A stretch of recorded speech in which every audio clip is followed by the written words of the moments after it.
what to expect when you are moving or living in Colorado Springs. Now this is going to be like those books. I don't know if you remember, if you ever had a child before and you read those books, what to expect when you're expecting, and then all of a sudden those volumes stopped. What is the next edition of that book, right? So I'm going to talk to you and explain that to you in a little bit, but we're going to talk to you about things you probably don't know that haven't been noted about moving to Colorado Springs. So let's get right to it. So of course, when you move to Colorado Springs, when you watch those videos, you will see a ton of information on the sunshine, on those mountains, on that clean, crisp Colorado air. There's so many things that we love about Colorado Springs, that Colorado lifestyle that you probably are searching for if you're watching this video. However, you know, these are the chapters you see when you first look into Colorado Springs. But what is the next edition? So what I mentioned in the beginning is this is always my favorite. So when I had, I have 3 kiddos of my own, and as soon as I found out I was pregnant, and I don't know if they even read these anymore, but maybe they do because I'm dating myself. I don't know. But I got the book, What to Expect When You're Expecting. I think it was even like a book before that. And then there was What to Expect the first year, What to Expect the second year, and then What to Expect the third year. And then there was nothing after that. Like your kids are just done growing up. Like what happened to the books where they were like, what to expect during your elementary school years? What to expect when your child being bullied at school? How to explain the birds and the bees to your kids? Like that was not covered in those books. I just thought in my mind, like I was done when they were done with their toddler years. What to expect when you have to teach them to drive and you're sitting in that passenger seat with them and you're like, life's at risk. Those are the things that about Colorado that we're going to go moving on from the toddler years of Colorado. When you move here, what are some things to expect when you move or live here? And we're going to help dissect that for you here in just a second. So if it is your first time to your channel, I'm Lori Derrickson. My business partner, Kayleen Zabadick, she is actually out showing houses right now. So you get me today. We do a ton of real estate here. We absolutely love it. We have 5-star Google reviews. Our company's name is Colorado's Finest Agency, and we love what we do. So we help a lot of you make the move. If you're watching this, most of the time you're from out of state. So a lot of our clients come with that perspective that they're moving here from out of state. So we're going to talk about what that looks like here, but we're going to get to what to expect when you're thinking and moving and living here in Colorado Springs. So it is compared to other places, somewhere that you can take advantage of the outdoors all year round. So but right now so those are some things I just wanted to mention real quick. Of course, when you think of Colorado, there are the positives. And that's probably why you're thinking of making a move to Colorado Springs. That's why so many people are moving here. But what are some things that aren't talked about? What are those missing chapters of that book? So we're going to get to that right now. So of course, when you hear about the cons, you're going to hear about traffic, all in perspective, where you're coming from. Those 4 seasons can be good or bad, depending upon your perspective. Again, the altitude, of course, I would hope you would know that we're at 7,000 feet above sea level here. So the housing prices are a little bit more expensive. We're going to get into that too at the very end. But this is what I would include if I was going to write the what to expect when you're expecting subsequent chapters. So number 1 is dormancy. So when you come here, a lot of you are coming here now, or you come in the summer, or even like the late spring, and it's beautiful. It's gorgeous. It's gorgeous here a lot. However, Colorado does have those 4 seasons, and we do go dormant in the winter. So those leaves fall off the tree. The grass turns that kind of yellow brownish color. It doesn't stay green.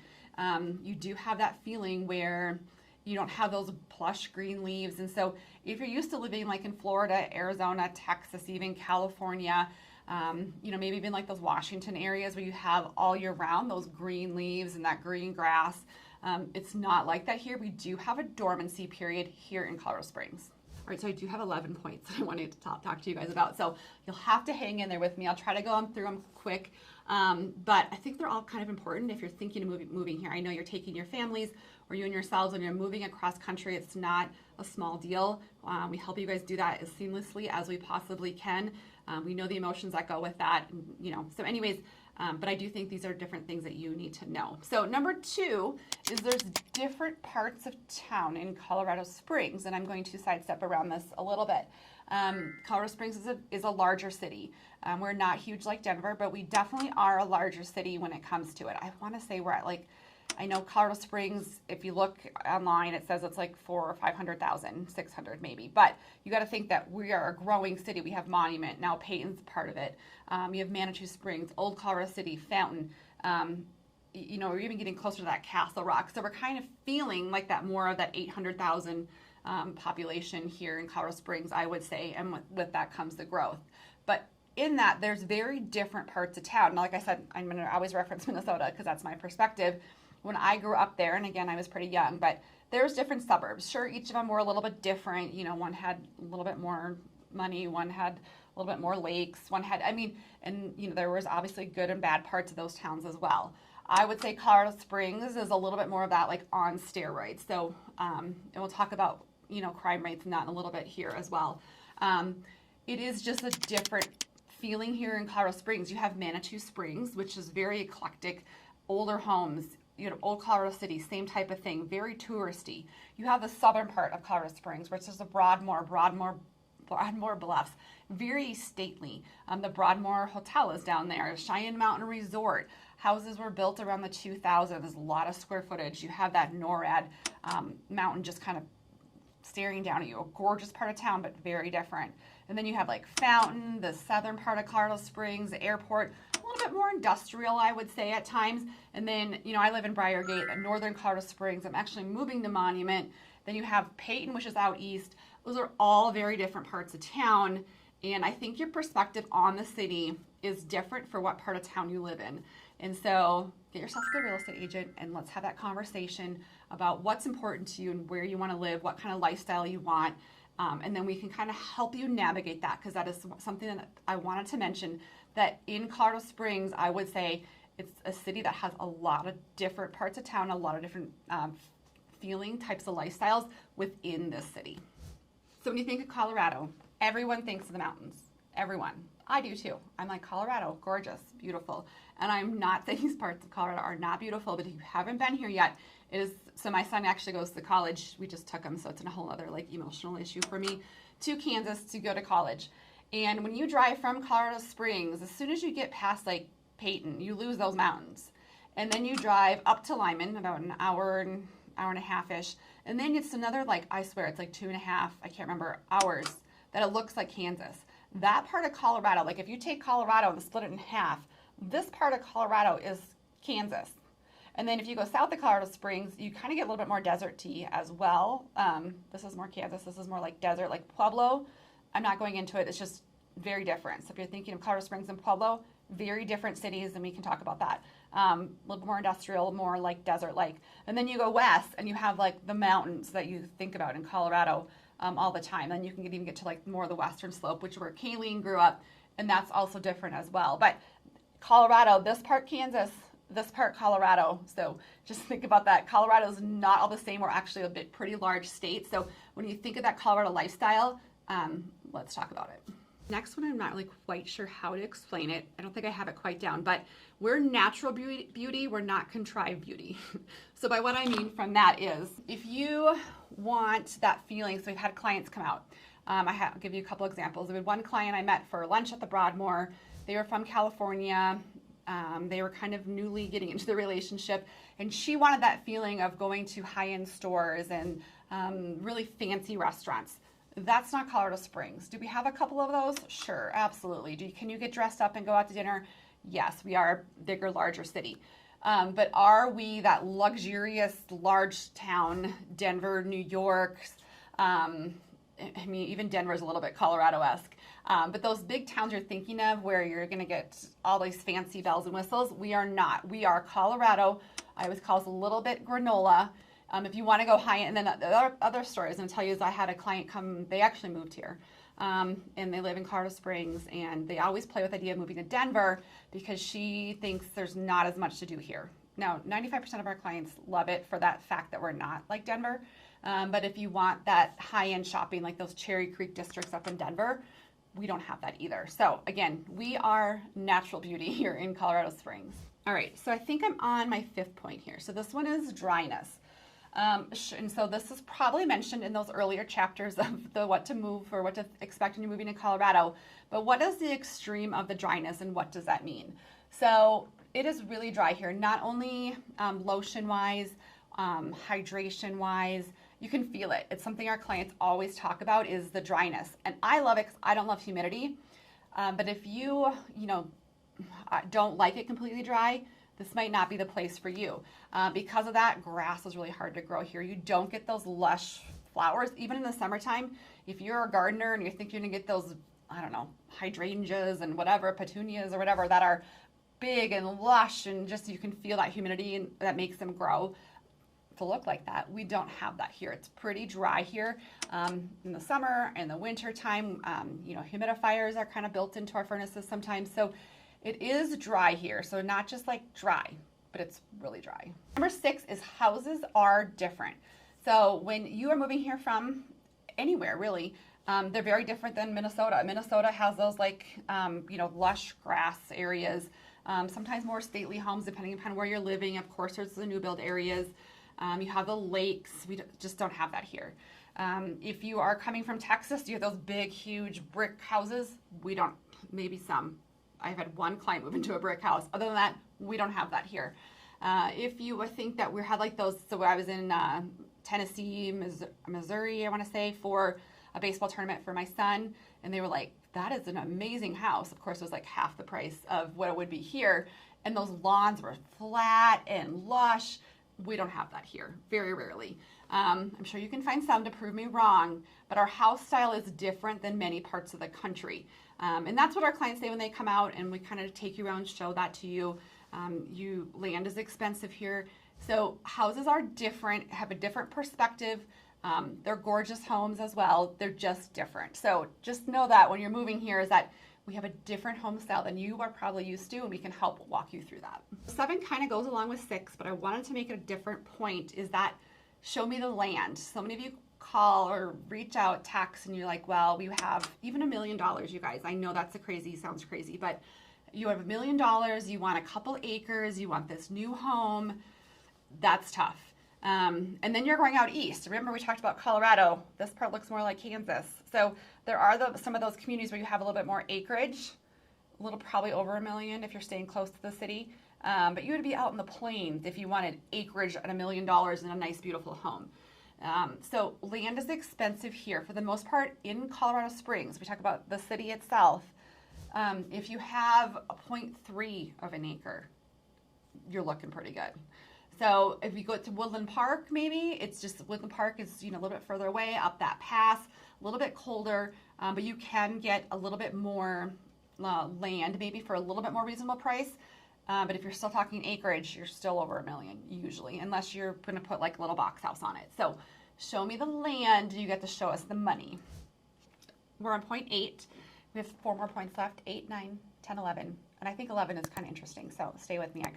I did some research this morning. So number 8 is people will come to visit you. They will.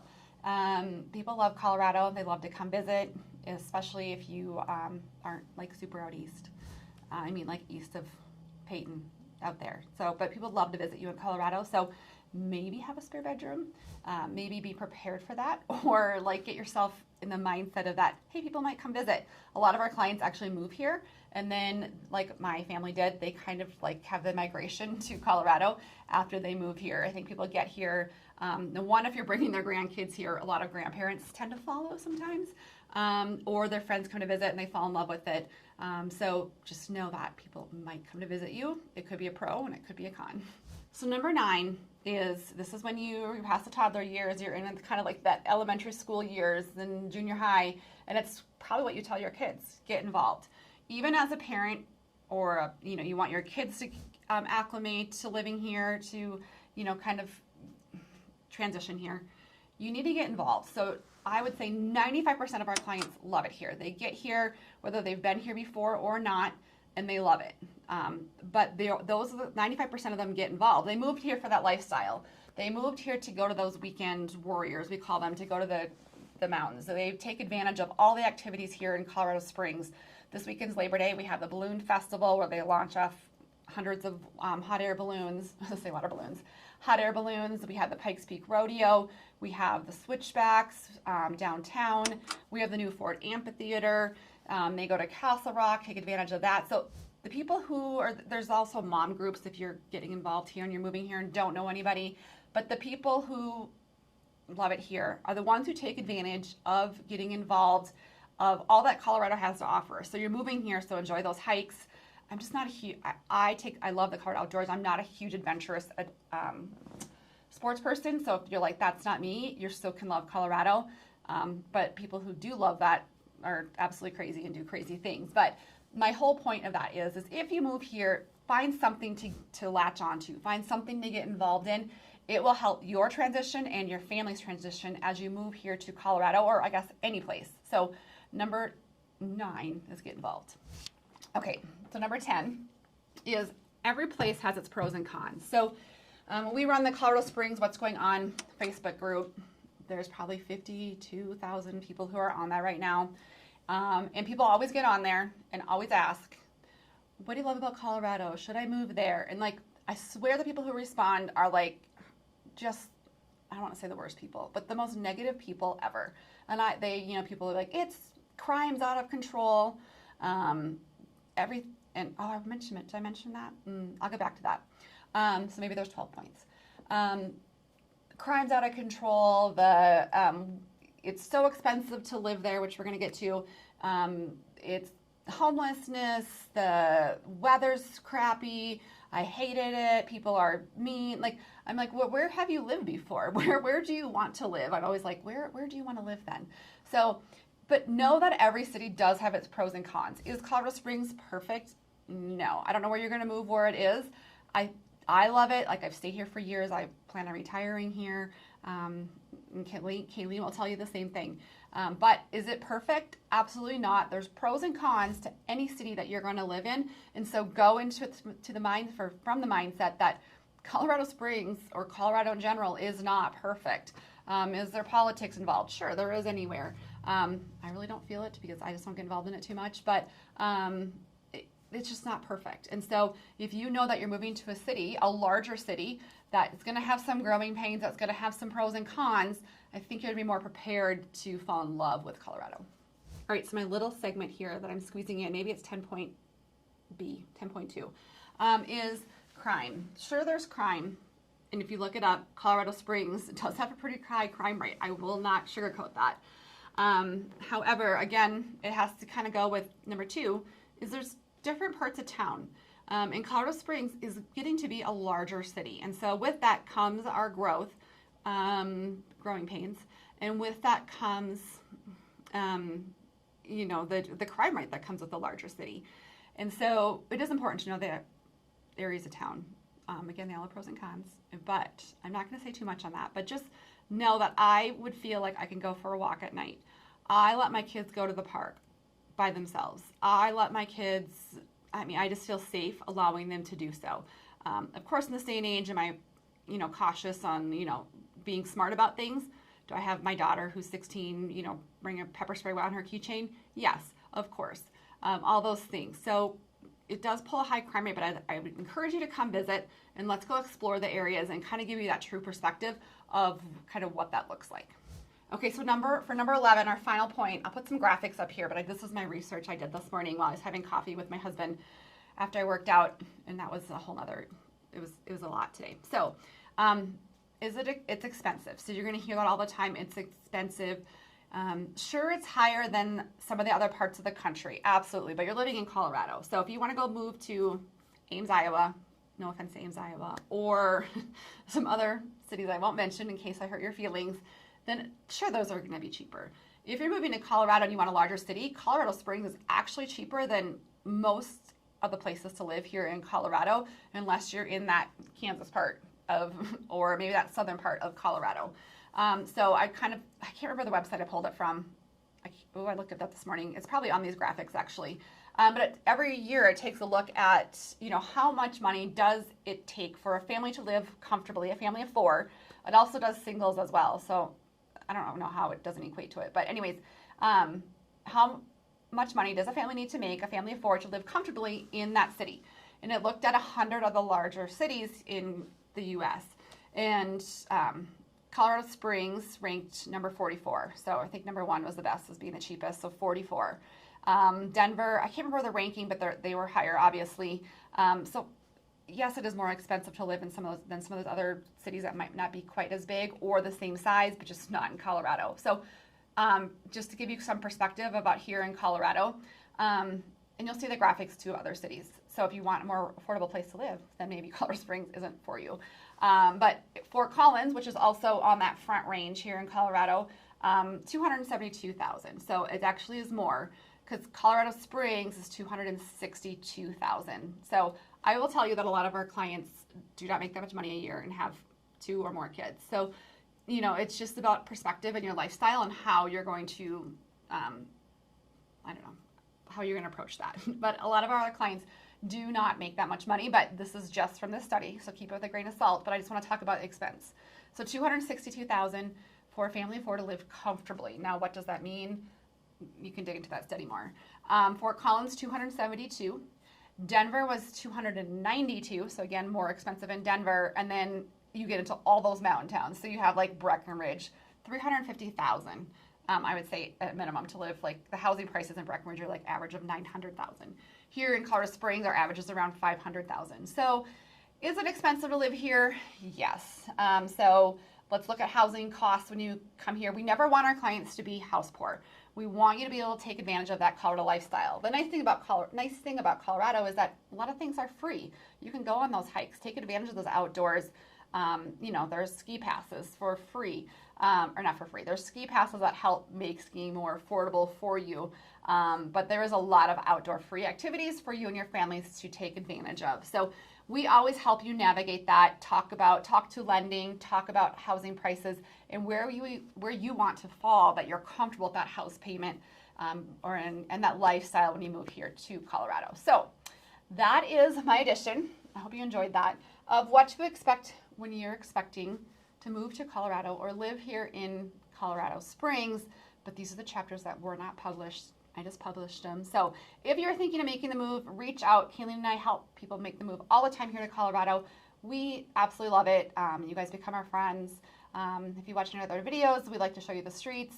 We each have 3 kiddos of our own and husbands of our own. And we just really enjoy working together. And you guys become our friends and family. And we love helping you make Colorado your home. So put those numbers into your phone and give us a call or text anytime.